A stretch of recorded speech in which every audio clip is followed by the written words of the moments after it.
Hey guys, this is the introduction video for a brand new review series that I'm going to be working on. It isn't going to be an every week kind of thing, it's going to be more like an every few weeks kind of thing, and it is going to be very, very long.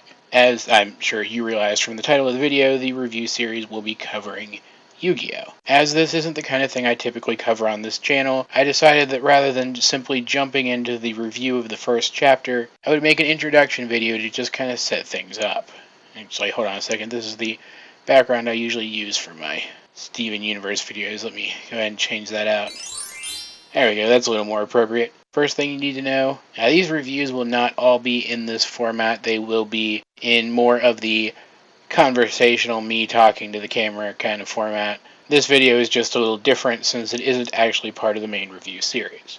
Let's get something out of the way about me. I like dark stuff in general, and I also like the kind of stories that are dark in a way that the characters acknowledge that they live in a dark world and just kind of treat it as mundane, as if it is just a regular slice of life kind of thing. It's part of the reason why I love Buffy and the live-action Casper movie and the Addams Family movies and pretty much anything with a young Christina Ricci in it. And it's also a big part of the reason why I like Steven Universe. Granted, there are other reasons to like all of these things, except for the Casper movie. But for me, anyway, that is a big part of it. The property doesn't even have to be particularly witty. It simply has to have that creepy twisted is a slice of life kind of vibe. I also just eat up the story of the classic badass, the character who goes into a situation way over his head and just gets shit done, all the while giving the impression that it's all no big deal. Again, Buffy comes to mind here. Yu-Gi-Oh! Isn't Buffy. It's not as good as Buffy, but it does encapsulate a lot of these sentiments fairly well. You have a kids save the world plot, which is so over the top that it goes beyond cliche at this point. But you also have a hero so badass that he literally smiles in his enemies' faces as they realize the corner that he's trapped them in. And you have all of that taking place in this ridiculous, overblown world where technology and magic are practically indistinguishable, with Saturday morning cartoon villains, more violence than a B-movie, and a protagonist with an ancient ghost alter ego, something or other, literally living in the back of his head. It just encapsulates so many things that I personally really enjoy that it may be the perfect property for me, or at least one of them. It's pretty high up on the list. And I still enjoy Yu-Gi-Oh! To this day. I own every volume of the original run of the Yu-Gi-Oh! Manga. It's that manga series that is what this review series is going to be about, obviously. And I don't think the most recent anime is all that bad. Heck, I don't think the anime is all that bad in general. Well, except for the dub version. But that's an entirely different story. Now, there is a reason for me doing an introductory video before starting the review series properly, and that's because Yu-Gi-Oh! Isn't Steven Universe, or Doctor Who, or Transformers, or any of the other stuff that I've ever covered on this channel. All of those properties can have a dark edge to them from one degree or another, but they are primarily kids or family shows first. Yu-Gi-Oh! Is not.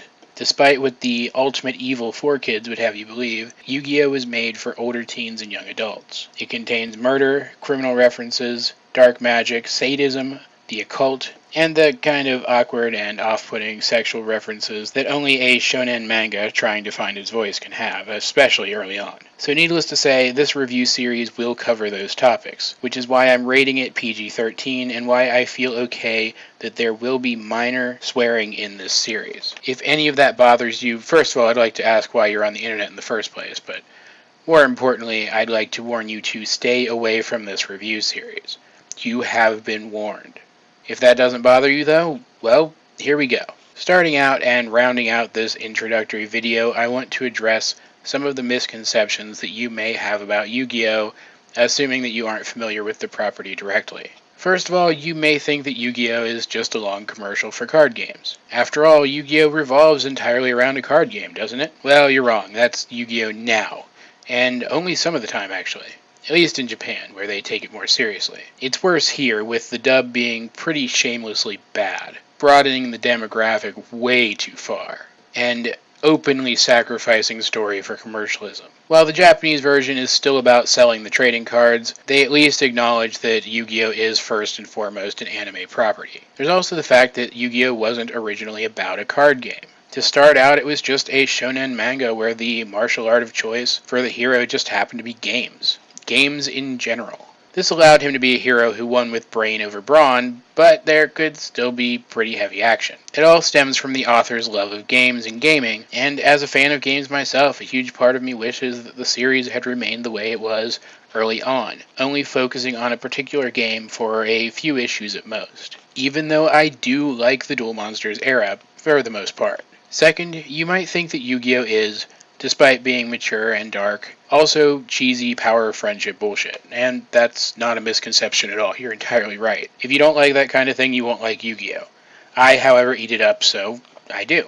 I did tell you that this was probably the ultimate property for me, right? Yu-Gi-Oh! Grows and changes a lot pretty early on in its run, from the art style to the story direction to the fact that the author, Kazuki Takahashi, really didn't know what he wanted the series to be about above and beyond games and the mysterious in real life, which is a direct quote from him. There are plot lines early on that simply don't go in the direction that you expect them to, and the series is very retcon heavy, so there are probably other misconceptions that you have about the series as well, especially if you aren't familiar with the early run of the manga. But we'll address those as we go. Beginning in the next video, The Puzzle of the Gods.